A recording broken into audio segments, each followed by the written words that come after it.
முதல் கதையை எப்போ எழுதினீங்க? நான் வந்துட்டு எழுத பல கதைகள் அவர்கிட்ட சொல்ல ஆரம்பிச்சுவேன். எனக்கு ரொம்ப தூரம் பயணப்படுவோம்ல, ஆ 2 பேரும் பைக்லேயே கொச்சின் போயிருக்கோம், பைக்லேயே கன்னியாகுமரி போயிருக்கோம், பைக்லேயே தான் அலைவோம் 2 பேரும். ஓ 2 பேரும் கன்னியாகுமரி வரைக்குமா? பை பைக்லேயே கோயம்புத்தூர், அடாடா! ஆ வேற எதுலேயும் போக மாட்டோம், பைக்கில் மட்டும்தான் ட்ராவலு. ஆ அப்போது நிறைய பேசிக்குவோம் 2 பேரும். ஓ 2 பேரும் பைக்லேயே தான் அலைவோம். முழுக்க முழுக்க திருவண்ணாமலைக்கெல்லாம் கிட்டத்தட்ட வீக்லி ஒரு நாள் பைக்கில் போயிடுவோம். அப்போ அந்த ரொம்ப நீண்ட ட்ராவல் அதிகமாக இருந்துச்சு.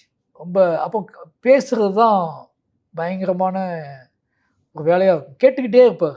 அப்போ தோன்ற கதையெல்லாம் சொல்லிகிட்டே இருப்பேன்ல. அப்படி முதல்ல நான் சொன்னது தான் வாழை. முதல்ல அதான் ஆமாம், சொன்னீங்களா? முதல்ல வாழை தான் சொன்னேன் நான். ஓ அது பயங்கர ஷாக்கிங்காக இருந்துச்சு.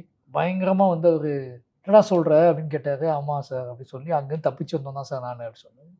இதை படமாக பண்ணலான்னு இருக்கேன் சார் அப்படின்னு. அப்போ அவர் சொன்னார், இதை ஃபஸ்ட்டு படமாக பண்ணாத, ஆ நீ யாருன்னு தெரிஞ்சதுக்கப்புறம் மாரி செல்வராஜ் யாருன்னு மக்களுக்கு பரிச்சயமானதுக்கப்புறம் இந்த கதையை பண்ணால் இதுதான் மாரி செல்வராஜ், இங்கேருந்து வந்தவன் தான் மாரி செல்வராஜ் தெரிஞ்சு அந்த கதையோட வேல்யூ வேறு மாதிரி இருக்கும். சரியான யோசனை. ஆமாம், அதனால் கொஞ்சம் வெயிட் பண்ணு, ம் வேறு கதை பண்ணு அப்படின்னு சொன்னார்.